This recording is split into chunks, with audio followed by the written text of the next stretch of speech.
Hey everybody, welcome back to another episode here at Garage Time TV. I am Marshall and today we are back in the garage, but we will not be working on our 86 Bertoni X19 this week. We're actually going to be jumping into our bus. Now our bus does not have heat, but last week we got the heat working in the X, which is great. And it just burped that system, we were able to get the air out of it, and it works fantastic. So if you haven't seen that video, make sure you guys go check it out on the X19 playlist. But we're going to be jumping on the bus. We're going to be adding heat to this. We took the X out on a nice little leg stretching trip, driving around town, and we did pick up some stuff to do this. Now I've got a Subaru factory blower motor box housing, and you know, I'll show the bus out, I'll push the bus out, and I'll show you guys how I want to do it. But we did pick up some hose clamps.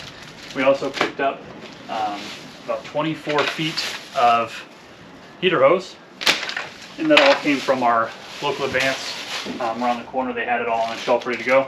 Then we went to the hardware store and picked up some Frost King vinyl foam weather seal stuff to seal the heater core to that box so it's nice and tight on there. We also picked up some 3" by 8 feet ducting. This is kind of more rigid material, and that's how big the factory plumbing is for the hot air in the bus is 3". So we're hoping we can get this to be flexible but rigid enough. And I think we'll end up having to kind of paint that black so it doesn't stick out so bad. And then of course the most important part is a heater core. So we went and picked this up at the same time as we got the clamps and the heater hose, but the heater core. So all together I think in parts here after the hardware store, heater core, hoses, clamps, all that stuff, we're sitting right around $100 invested in it.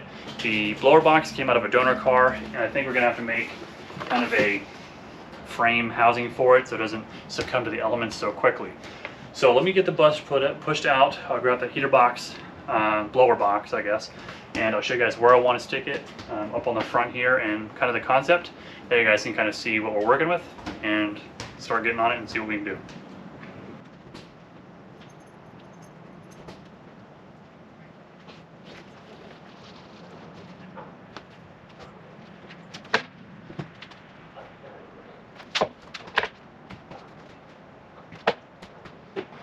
So this is that Subaru heater box, blower box. So there's a blower motor on the inside, and it has 2 wires coming off of a pigtail here.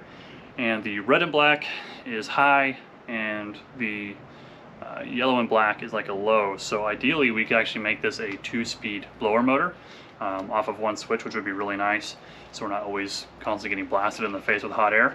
But on this side you can see that there's residue from old foam where the heater core actually used to sit up against this. That's why we got that weather stripping, is we're going to replace it here with some fresh weather stripping and put that heater core up to it. The heater core is slightly bigger than this, which is fine. I mean, it's the closest size I could get for the price. Again, only 60 bucks. I'm not going to complain. It actually had some angled off fittings, so it kind of works for us. But we're going to put that up to here, and then the hot air will come out of here. So what I'm going to have to do is this will actually come up to the frame. I'll bring you guys down there when we get and show you how I want to set it up. But this will come up to the frame, and the hot air will come out of here. It's about a 3.5" gap. So our 3" tube will actually come into a metal plate that I want to put here. So I'll put a little angled metal plate in here with a like 2 7/8 hole.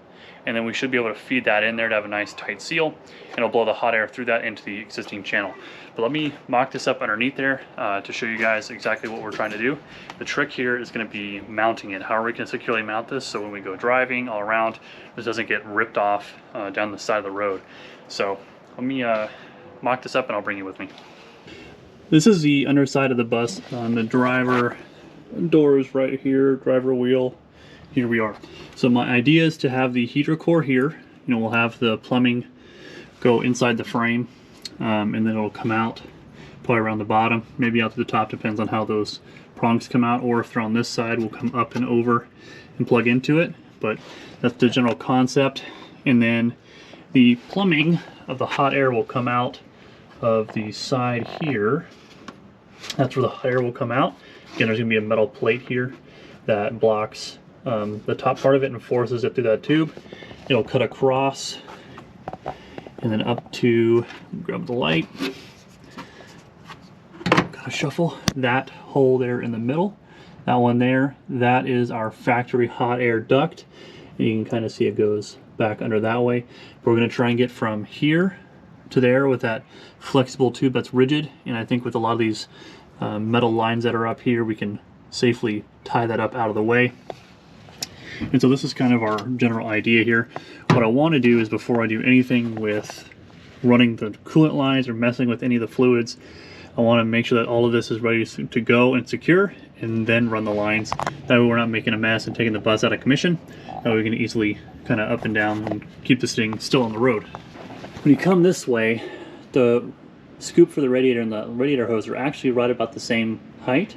So it is a little low, but it's also behind the rear tire. So if we hit some puddles or whatever, the water's gonna splash up against that blower motor. But what I want to do is come in here and make some kind of splash shield guards. So I may take some square tubing or a piece of angle iron and some sheet metal and just kind of make a guard here for the sides and this side here. That way it kind of protects it and doesn't get debris in that heater core either. That way it's all nice and protected for the most part. But again, the struggle is going to be securing this up to the top. Now the bottom of this does have 2 holes on this end of that blower motor. So we could go through the floor to secure it, remove a couple of our floor tiles in there and secure it that way with some long screws, at least to kind of hold it. But I'm also thinking kind of the style of a gas tank, how some gas tanks have the straps that come around it, and there's one bolt and you suck the bolt and the strap sucks it to the frame. That's kind of the way I'm going. If you get a nice 1.5 inch thick strap and come around there to secure it up. So it would come around the round housing here and up to the top, and then there would be a tab that we can possibly weld to the frame and then run a bolt through it with a nut, and it would suck it up and hold it up tight against there, plus the 2 screws on the top. That'd actually be pretty secure. But that's just kind of messing with it for now. So let's see if we can pull out the heater core out of the box, get a good look at it, mock it up with this heater blower motor, and then we can see the stripping and all that stuff, start putting it together and getting a better mock-up. Let's break open this heater core here. Take a look at it.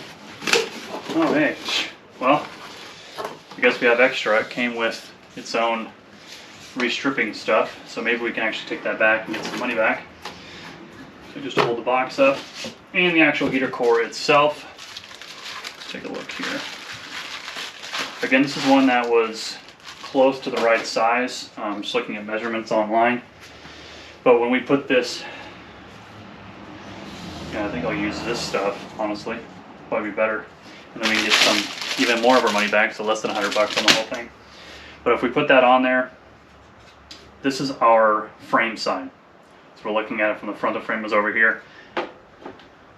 Actually, might be okay. Come down underneath those tabs. It's a little long, but I think that will do really well, actually. So let's clean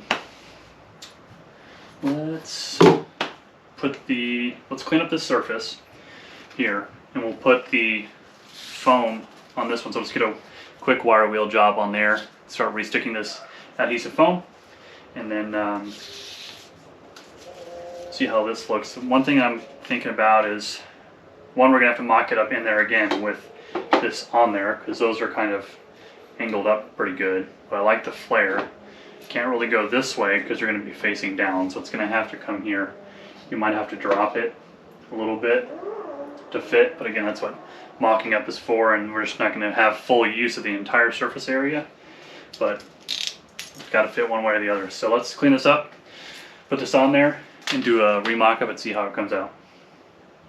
Back under we go, but we are remocked up. We put that new insulation on there, and there was plenty of extra, so in case we tear it up, we can always replace a piece. But our heater core will fit up right in there. That's what I'm thinking. I learned that these tubes can actually be like twisted, so I was able to, these originally were facing this way, but I actually just twisted it to see if they would move, and they did. So hopefully they'll still seal, but it actually sits way better like that, and then we can run our lines up this way, up over the top and to the frame there.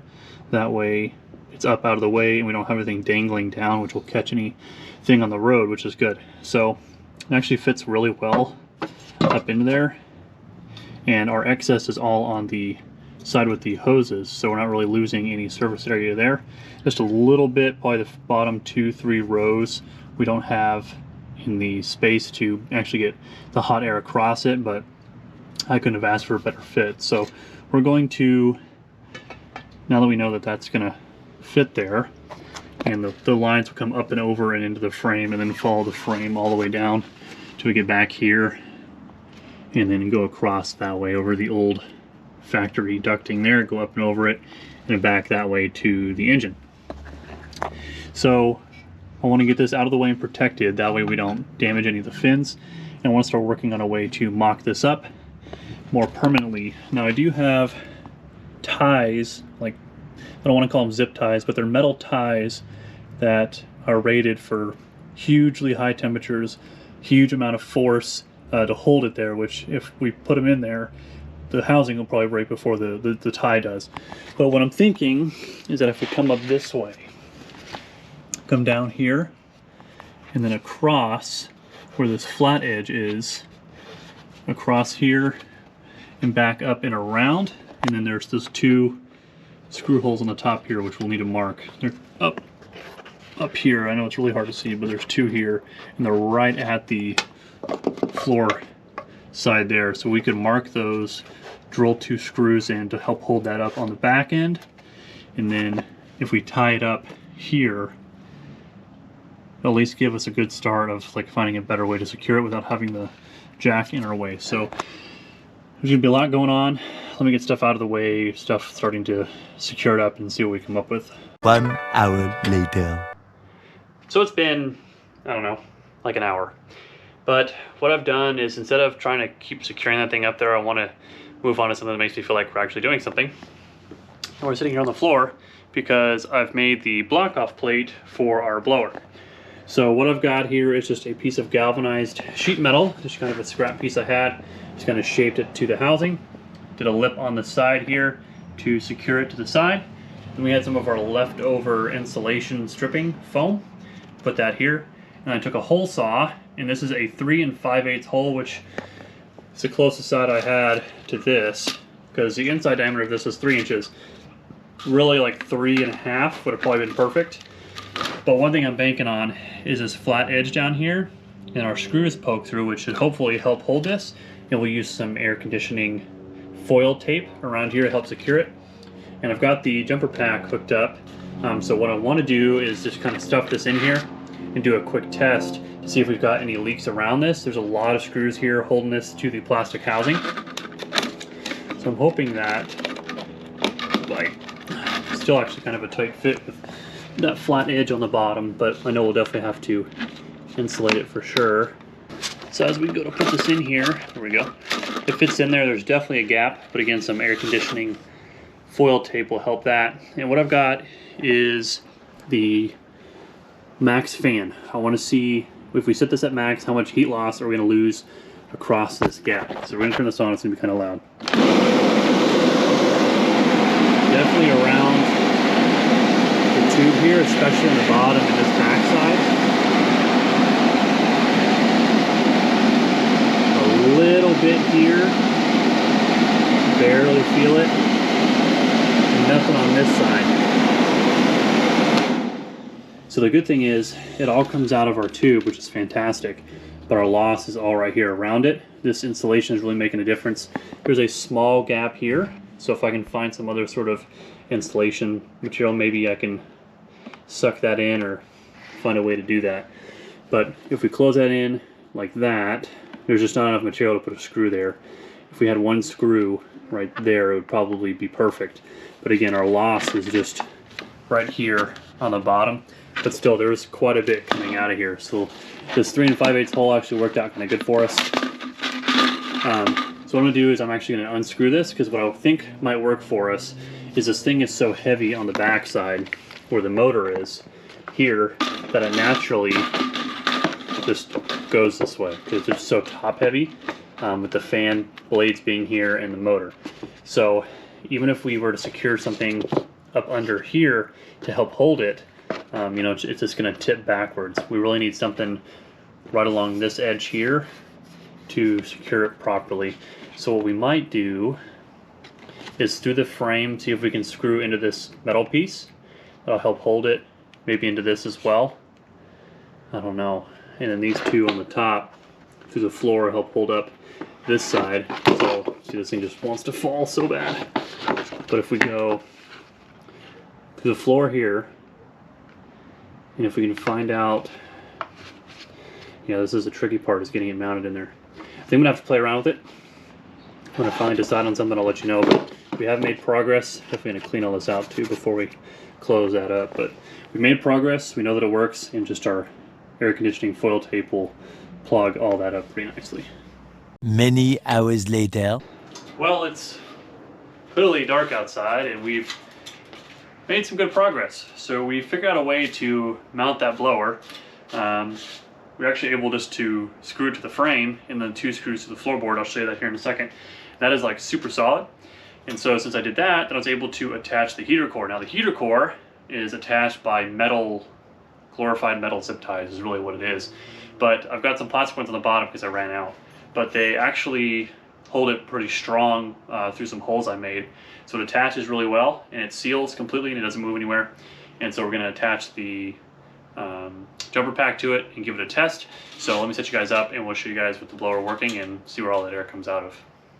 Down here under it we go. But what I want to show you is that the light here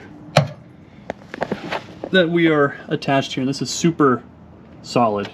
So you can see why we're going to need a kind of a mud flap type thing and encasing to protect this. That way it doesn't get, you know, rocks and stuff thrown up into it. So we'll just make a sheet metal protector around this. We can see that it's attached. We got our wires here, and we've got the heater core attached as well. We've got the metal ties on top, and through the bottom here we've got just some plastic, like it's some more metal ones, but the metal ones are rated for like 500 degrees, super high rating, so they're not going to melt on us. The plastic ones will. But that is super solid, and it is meshing up really well to our foam insulation, so it's nice and sealed. So what I want to do is add power, but we've got our hose attached as well to direct our air. So again, we still have that pretty severe air leak here around the base of it, but it does plumb straight in, nice straight shot, a 90 right into our factory system that goes up this way. So we're going to attach the power here on our high function and see how it goes. All right, jumper pack is attached. We're going to have it on high, so power is on the red and black, and our ground is on the yellow and black. It's kind of loud, but granted it's outside the car. Wow, it blew a whole bunch of stuff out. You know, the stuff that was in the system. Oh, but you can feel it. I don't know if you're going to be able to hear it. It's coming out the floor here. If it'll show. Oh, nothing here. We are getting it out of the defrost. So I think some of my levers on the dash are not doing the lever stuff. So we're not getting anything out of here, but we do get the fresh air through these vents when we open our front fresh air vent in the front of the bus. So I'll take fresh air here, heat out of there, and your feet come out of this. So I think part of why this is so loud is because it does have that air leak around the ducting. So we definitely need to seal that up. And the other thing is that means now that this works, we can start plumbing it with the coolant lines. Obviously it's too dark now, we're gonna have to wait till tomorrow. But we can plumb these. My only concern is I think these fittings are just slightly too big for the 5/8 to fit over. It maybe, I mean, we'll give it a shot, but we may have to cut that down to fit that on there. But that's a challenge for tomorrow. But that means we can start plumbing it, and then we can start working on our oh-so-favorite electrical, which means I can start drawing out on my desk kind of an electrical diagram of how I want to wire these. So I'd really like to have a heat switch right here where there's, I just have a little plastic plug plugging that hole, but there is a hole here. So it'd be nice to have a heat, high, low, and then off in the middle. That'd be pretty nice. This is our horn replacement. The horn kept beeping on us because the connections are bad. So we just ran a new ground for the horn and run it through here, and then our factory gauges over there. So there's only 2 non-factory buttons and the rest are. So we'll I think that's something we'll attack tomorrow. Give you some time to draw up some schematics with some relays to give full power to these to really get that hot air up where it matters. So I think we're going to call it a night here, clean up some of our mess, and drop a plan for tomorrow. The next day. Well, good morning, everybody. It's the next day. The good news is our heater is still attached, and so is the heater core, so nothing has fallen apart overnight. But we've also come up with an electrical plan of how to run this off of relays to really maximize that fan. And the other thing is we're going to need to run the heater lines, and I think that's what I want to do first, is run the coolant lines to the heater core, make sure we can actually plumb that up correctly before we do all the work of the electrical. Plus we can allow the car to run, let the bus run, heat it up, and see if it actually works coming through our factory air vents before we do all the electrical work, because electrical is my least favorite thing to do, and I'm secretly, you know, procrastinating. So let's start running some lines. We've got like 24 feet of 5/8 line. Again, I don't know if it's going to fit over the fittings on the heater core. I think it'll be a pretty tight fit, which is what we want. But anyway, let's start running the lines. I think I'm going to start at the heater core and work my way back to the engine. That way we can make sure everything lines up here correctly, and then go back to the engine and make sure it's all lined up correctly. So let's start cooling around on our back forever on the nice cold concrete that's been out here freezing all night. Great. A few moments later. Well, we've got those lines plumbed. We only spilled a little bit of coolant on ourselves, so it's not so bad, but we took some out. But we've run those lines from the heater core all the way back to the engine. On the back side, we were supposed to come in off of the intake coolant channel passages things. But let's hop underneath and I'll show you. Our heater core, I double clamped it. I ended up having to cut off with the grinder these little fittings, and so what I did is I stuffed some rag in there all the way deep down. I ended up cutting the rag, but stuffing it down in there so none of those shavings would fall into our heater core, and then I blew it out with compressed air both ways several times to make sure everything was out of it, and grinded the edges, the flap disc on the grinder so it was nice and rounded and it wouldn't cut, because these jagged edges will cut the heater line. So what I've done is I've gone up over the frame, and I haven't secured anything, but it's running through the frame rail. It comes out through what somebody else had drilled, so there's some holes here. Goes back this way over our park cable, or I mean our clutch cable. Our hard line for our clutch cable goes over. Again, it's not secured, so this is all going to get tied up. It goes over this way, over the rear here, come around this way, and it picks up here over the frame rail, up through there, out, and then up to the back of the block, up there. Kind of see it where I've put those fittings on, so they come up through the rail here, back, and then up across through that hole, and up to our heater core up there.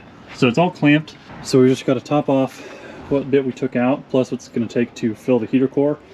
So we're going to start filling this, start checking for leaks, and if we don't have any leaks there, then we can start pressurizing the system and leaving probably the radiator cap off to let it flow freely and get some air out of that system, because I know there's going to be air pockets. We're going to do our best to fill it slowly to push the air up, but we may end up having to come down here and burp the system at the hose to get some air out, so we're not airlocked or anything. But let's start filling it up here. And we're about 200 degrees, so the fans for the radiator should be kicking on here in a second. But we turned on our fans on the bottom. We added our foil tape, and the fan is on, so it's dropping the temperature pretty quick. But we do have hot air in here, and I can feel it. It's actually not bad. I don't know if the thermal gun's gonna pick it up. Not really. There you go. See some of it. There you go. About 100 degrees. coming right out of there, so it's not bad. So there is some heat loss between the blower motor up through the channels until it finally gets there. You know what, the defrost is really what I care about. You can actually feel it there too. Yeah, not bad. Within about a 2 or 3 degrees difference, all the way from the top and the bottom. And that'll actually heat you up pretty good. So I'm really happy with that. I think we're gonna kill this. Kill the car. Now the other thing is there may be still some air in that system. So as the coolant has expanded, you know, reaching almost, thermostat has been opened, you know, almost full temperature. Some air pockets are probably moving their way through the system. So we're gonna let that cool. We're not gonna open that radiator cap right now. We're gonna let everything kind of cool and chill for a little bit. Then we'll come back out here and top off the system, burp it again. I'm very likely there's more air in that system. And so we should really maximize that and get even more heat out of it. But our proof of concept works, which is fantastic, which means I have no choice but to move on to electrical. So let me get the schematics all drawn out for you guys of how I'm going to do this, because I definitely want to take advantage of the high-low, not only have high all the time. So we'll do the high-low and with some relays, and I'll draw that out for you guys, see how we're going to do that. This is a part I've not been looking forward to, is electrical. But I've got a diagram drawn up of kind of how I want to run this. Since there's only 2 wires and you can reverse polarity, we're going to be using 2 5-pin relays. So I've got a drawing here. I'll try and explain it as best I can, but we've got 2 relays. I know it's a kind of a small drawing, bear with me. We've got 2 relays in our blower motor here, high and low, and then our switch. So our switch has a 12-volt signal that comes in. That 12-volt signal, depending where it goes, will trigger one relay, the high or the low relay. And we're going to actually ground the middle pin, which is 87A, along with, which I believe is 86. We're going to ground both of those. And we're going to use 87 as our main power feed instead of 30. So typically you use pin 30 for power in, and 87A is tied to 30 on the relay. So if you use the other side, then you can actually ground the 87A through 86 and use the reverse polarity to do high and low on the fan. So we're gonna have power going to 87, 85 will go to high or low depending on which relay it is. Then pin 30 will go to the fan, and then 87A and 86 will be grounded. So hopefully this kind of explains it to you. Electrical is not my strong suit by any means, but this is gonna be really boring and not exciting to watch me crimp, solder, and heat shrink wires for the next several hours, because I'm really slow at it and I got to figure out where I want to put them. I'm thinking I want to put the relays, you know, back behind the dash, because I've got a switch that'll go for 12 in and then high and low, kind of like a universal switch. So I've got one of those. I'd like to keep the wiring clean and up behind it. I don't want any electrical outside of the car unless it absolutely has to be. And so I've got the relays with these little pigtails. Let me grab it for you. So these are those pigtails that come with a relay. You can get these on Amazon, you know, packs of 5 or whatever. But they plug in that into the pigtail, and they all have their own color. But you can actually like link these together. They've got these like, well, if it wants to cooperate. They've got a tab and they lock together, so it helps keep it kind of clean and organized. Like that. So it ties them together, and then you can put both relays side by side in there and it'll keep them together, and then you can use these little fancy tabs to screw them to the firewall or wherever you're putting your relays. So it's kind of nice because they have the same matching wires. But what we're going to be doing is running the main feed from the battery up. We're going to have a nice thick gauge wire, I think 10 gauge, maybe 8 gauge. I don't know, I have to see what I've got. Ideally I like to use 8, but I think I have 10 gauge, and I should have enough width, I guess, of wire to carry that amount of voltage over the distance, because I know the longer the distance, the thicker gauge you need to carry that current. So trying to be mindful of that. Our high-speed fan will only draw about 23 amps, which is kind of a bit, and then our low speed only draws about 6 amps. So I mean, how often we're really going to be using high speed, I don't know, but I know that I want to make sure we're safe and have plenty of thickness of wire to make sure we're flowing that electricity safely across the bus. I don't want anything shorting out, anything like that, or getting hot. That's you know, the death of a car pretty quick. So let's bring you guys back when this is all kind of done, and then we'll do proof of if it works or not, because we know the hot air comes through all the vents, but now we should be able to do it from the dash. So we'll see. It's going to take me just a little while. Awesome. I hate electrical. I hate it. Many hours later. It's been like several hours, and my knees hurt from being on the ground, digging around under that dash, and I've made quite a mess with electrical stuff. But it has now come time to test it. We have our power coming from the battery all the way to the front, nice and tucked underneath there.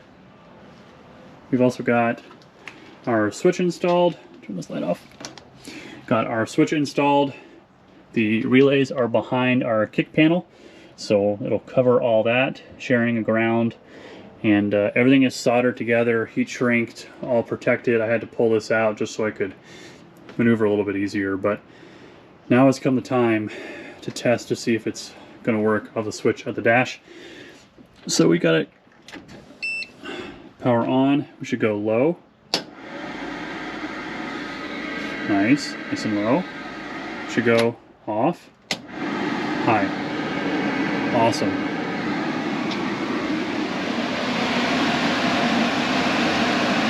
Awesome. Should go back to off. Yeah, perfect. And the good thing is that's on keyed 12 volts. So if for some reason the switch is left up, it'll kill power. So it won't drain the battery and run the fan or anything while the car is off, which is nice. So now we get to clean up all this and you know, put stuff back together, which is super fun, and see if we can go for a spin. It's starting to get a little later, so I don't want to wait too long, but we got to get everything picked up, the dash back together, all that good stuff, and then we should be able to see if our heater will work for us on the road. So we're getting ready to head out here, rolling up the window, and we're going to try and do a couple mile loop kind of around my area, see if we can get it to warm up. And I brought the thermal gun to see what temperatures we get up to on the road. The thing about a heater core is it's basically like a mini radiator, so it helps cool the car overall, I guess. Not very much because it's just so small, but it still counts. Part of why we saw that earlier in the clips, the temperature dropped pretty quickly with that fan coming across it. So I'm hoping that, you know, being out on the road and air moving around it and stuff, we don't have that protective plate installed yet, but we can always, it's just a piece of sheet metal I'm going to use to protect it. So let's hit the road here and see if we can get it up to temp. Enjoy a night evening cruise. It's a little cool out. I think it's like 60 degrees right now, 65 maybe. So we're going to hit some of the a little bit busier roads and see if we can enjoy some heat on the road, because that would be nice. We are on a little bit of a stop. Our idle is a little high, but I think it's because we unplugged the battery and plugged it back in. It hasn't done an idle relearn, but we're sitting at about 156, maybe 158 here in a second degrees at the engine. So I want to see where we're at on the heater core. Down here checking for leaks as well.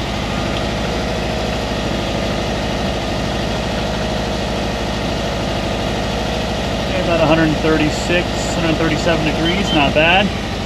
I haven't turned it on yet, but I'm also checking for leaks there. Let's go look at the other side. Make sure not leaking under here.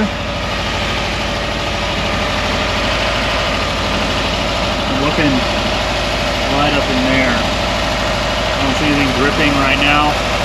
No smoke or anything. So it seems like we're okay. So we're just gonna keep on trucking here. Just wanted to make sure after a few good bumps and stuff that nothing's moved. So looks like we got to wait till right around operating temperature. So this is at basically 161 right now. We need to get it to around 180, 190, and then our heater core should be hot enough to support heat that's worth it. But let's keep on the road and see how it goes. So we're still going here. It's been probably 10 minutes since that last shot, but we're still out on the road, and this thing cools so well that it's really hard to get it up to temp. We're still sitting between 160, 170, and I'm hitting traffic lights and everything like that, so it's kind of difficult to get it warmer. So I think we're just gonna have to go for it here and just turn the heater on, because we've been driving for a while, you know, with just such long cooling hoses, and the radiator is for like a pickup truck, so it's a really big aluminum radiator. You know, it cools really well, which is a good problem. But right now we're sitting at 163 degrees, and we're coming up to a light here. I'm trying to see if I can get a temperature reading. All right, let's go to high.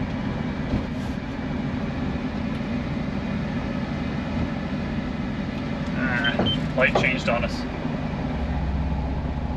I'll have to get it out of the top vents here and get up to second gear here.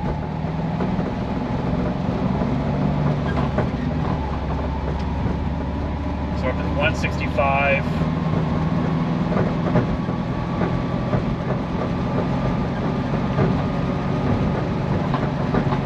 It's hard to stay steady.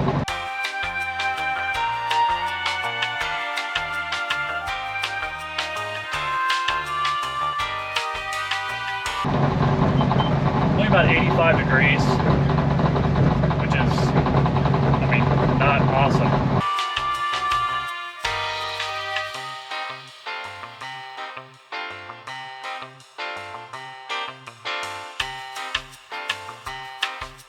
But at 65 degrees, we're getting a 20-degree difference, and that's all right. But again, with the radiator just staying so cool and this engine being so cool, hard to get up to temp, especially when that water pump starts flowing at 2,000, 2,500 RPMs. We're going to be keeping cool. So let's keep cruising around here, but we're hovering right around 165 consistently. I might have to, you know, hit some traffic on purpose to get some heat or something. But I think the trick is going to be warming up before we go anywhere, just to let the car warm and get that coolant warmer, so the heat is worth it. Anyway, it's starting to get darker too, so time to start focusing up. I'm going to be using our vintage car LEDs. They're super great. You know, I'll flip you guys around as we're driving around here. They are awesome. If you guys want to save 10% on LEDs for your classic, any maker model, they fit. I'll put a promo code here on the screen. You type in Garage Time TV at checkout, you save 10% off your purchase. Save you guys some money and safer at night. So I'll flip you guys around here when it gets a little bit darker, and just see how good those lights really are. This is a really good example of these headlights, you know, just through a neighborhood. Not always have the street lights, but they're super nice. You can see everything. They light up the road. I do need to make some adjustments, but I really like these things. I can't say it enough. Way better than incandescent bulbs and the old school style bulbs. Really, really good stuff.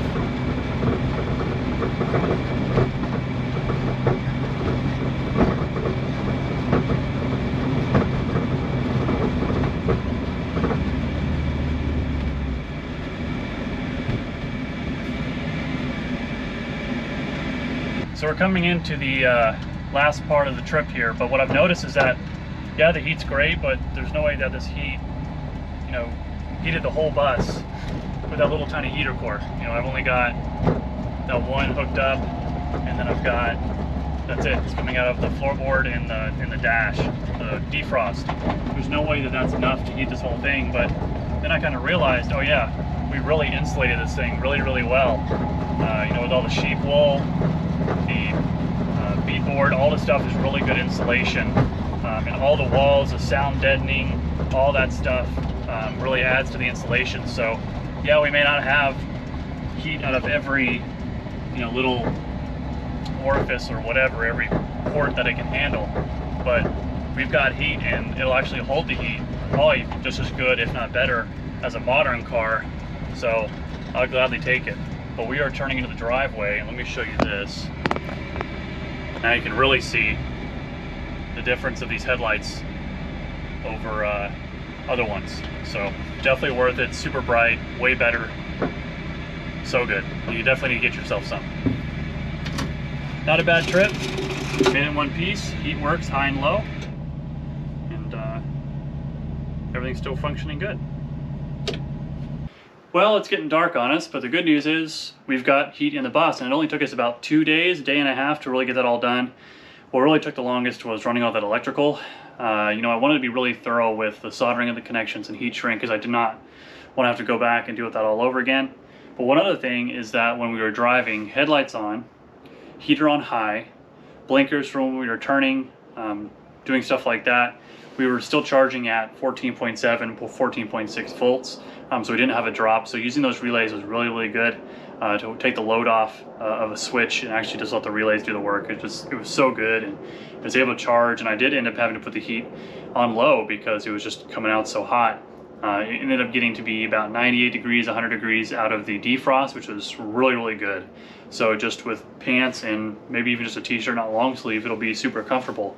All that sheep wool insulation we've got in there makes a huge, huge difference for the inside of the bus, and it's actually enjoyable to drive even though it's cold out. Again, it's only about, I don't know, a 20-30 degree difference, but if it's 50 degrees outside, that puts inside the bus up to 80. That's quite a difference. So it's really, really good. Last thing to do is to build the, I don't want to say really build, but make the deflector plates so that it will protect that blower motor. I'm just going to use some sheet metal and tapping screws and call it a day to that support there, and it should deflect any moisture, any water, any rocks, road debris, stuff like that. It'll help protect it. It's not going to be perfect, but you know, it's better than having nothing at all. But I think that's going to be the end of this episode. I want to appreciate it so much for you guys for your watching. I really do appreciate it. Just make sure you like, comment, and subscribe. Subscribing really, really helps the channel, so please make sure you do that. And it costs you nothing to get you some free content here on YouTube. Also, we've got our merchandise website. I'll put a link down in the description for that. You guys want to check out any shirts or stuff. We do have an Elsa the Bus t-shirt, so make sure you guys check that out. I'll put a picture here for you to see what it looks like. But we do have an Elsa shirt if you want to get in on one of those. Make sure you guys do that. Also, the LED headlights, I talked about them a lot, but I'm like obsessed. They are so good. You definitely want to get yourself a pair and save 10% with code word GarageTimeTV at checkout. There's a coupon line. Just make sure you put that in there and save yourself 10%. All right, guys. Time to bring the bus in. Thank you guys so much for watching. I really do appreciate it. And until next time, we'll see ya.